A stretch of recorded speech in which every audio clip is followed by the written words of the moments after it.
છેલ્લા પોણા 4 વર્ષથી ચાલી રહેલું ભીષણ યુદ્ધ ખતમ થઈ જશે એવી ચર્ચાઓએ વેગ પકડ્યો છે। કહેવાઈ રહ્યું છે કે 95% મુદ્દાઓ પર સહમતિ પણ સધાઈ ગઈ છે।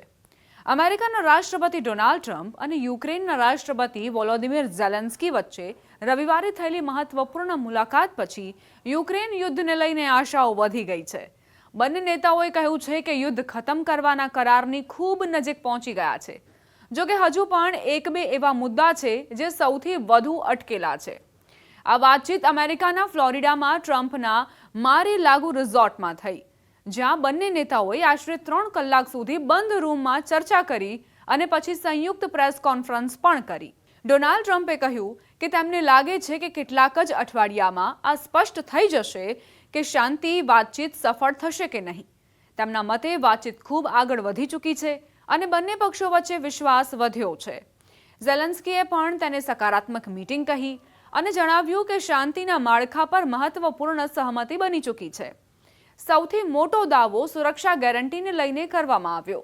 ઝેલેન્સ્કીએ કહ્યું કે યુક્રેનની સુરક્ષા ગેરંટી પર પૂરી સહમતિ બની ગઈ છે, જ્યારે ટ્રમ્પે કહ્યું કે આના પર આશરે 95% સહમતિ થઈ ગઈ છે અને યુરોપિયન દેશો આમાં મોટી ભૂમિકા ભજવશે, જ્યારે અમેરિકા તેમને સમર્થન કરશે। બંને નેતાઓએ માન્યું કે મજબૂત સુરક્ષા ગેરંટી વગર સ્થાયી શાંતિ શક્ય નથી। જો કે બંને નેતાઓએ માન્યું કે ડોનબાસ વિસ્તારને લઈને હજુ પણ સહમતિ સાધી શકાઈ નથી। રશિયા ઈચ્છે છે કે યુક્રેન પોતાની સેનાને ડોનબાસમાંથી સંપૂર્ણ રીતે હટાવી લે, જ્યારે યુક્રેન તેના માટે તૈયાર નથી।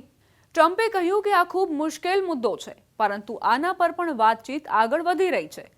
ઝેલેન્સ્કીએ સ્પષ્ટ કર્યું કે યુક્રેન જે વિસ્તાર પર નિયંત્રણ રાખે છે તેને છોડવાનો નિર્ણય માત્ર જનતાની સહમતિથી જ કરી શકે છે અને તેના માટે જનમત સંગ્રહનો વિકલ્પ ખુલ્લો છે। આ મીટિંગથી બરાબર પહેલા ટ્રમ્પ અને રશિયાના રાષ્ટ્રપતિ વ્લાદિમીર પુતિન વચ્ચે પણ ફોન પર વાતચીત થઈ હતી। ટ્રમ્પે આ વાતચીતને ઉપયોગી ગણાવી, જ્યારે રશિયાએ પણ મૈત્રીપૂર્ણ વાતચીતનો દાવો કર્યો। રશિયા તરફથી કહેવામાં આવ્યું કે ડોનબાસ પર નિર્ણય જલ્દી થવો જોઈએ। રશિયાએ એમ પણ જણાવ્યું કે આર્થિક અને સુરક્ષા મુદ્દાઓ પર કામ કરવા માટે સંયુક્ત કાર્ય જૂથ બનાવવા પર સહમતિ બની છે। આ મુલાકાત એવા સમય થઈ જ્યારે રશિયાએ કીવ અને અન્ય યુક્રેની વિસ્તારો પર મોટા પાયે મિસાઇલ અને ડ્રોન હુમલા કર્યા। આ હુમલાઓથી કીવમાં વીજળી અને હીટિંગ વ્યવસ્થા અસરગ્રસ્ત થઈ। ઝેલેન્સ્કીએ આ હુમલાઓને શાંતિ પ્રયાસો પર દબાણ બનાવવાની કોશિશ કહી, જ્યારે ટ્રમ્પે કહ્યું કે તેમને લાગે છે કે પુતિન અને ઝેલેન્સ્કી બંને શાંતિને લઈ ગંભીર છે। વાતચીતમાં ઝાપોરિઝિયા ન્યુક્લિયર પાવર પ્લાન્ટનો મુદ્દો પણ ઉઠ્યો।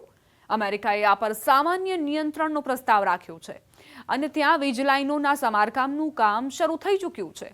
અમેરિકા અને યુક્રેન વચ્ચે 20 મુદ્દાઓની શાંતિ યોજના પર પણ ચર્ચા થઈ, જેમાં આશરે 90% મુદ્દાઓ પર સહમતિ હોવાનો દાવો છે। ટ્રમ્પે એમ પણ કહ્યું કે જો તેમના યુક્રેન જવાથી યુદ્ધ ખતમ થાય તો તે યુક્રેન જવા અને ત્યાંની સંસદને સંબોધિત કરવા માટે પણ તૈયાર છે, જો કે હાલ તેની આવશ્યકતા ન હોવાનો પણ ઉલ્લેખ કરાયો। ઝેલેન્સ્કીએ તેમને યુક્રેન આવવાનું આમંત્રણ આપ્યું। આ સંપૂર્ણ પ્રક્રિયામાં યુરોપિયન દેશોની ભૂમિકા પણ વધી રહી છે। બ્રિટનના પ્રધાનમંત્રી સાથે ઝેલેન્સ્કીની ફોન પર વાતચીત થઈ અને આગળ યુરોપિયન નેતાઓ સાથે સંયુક્ત કોલની યોજના છે।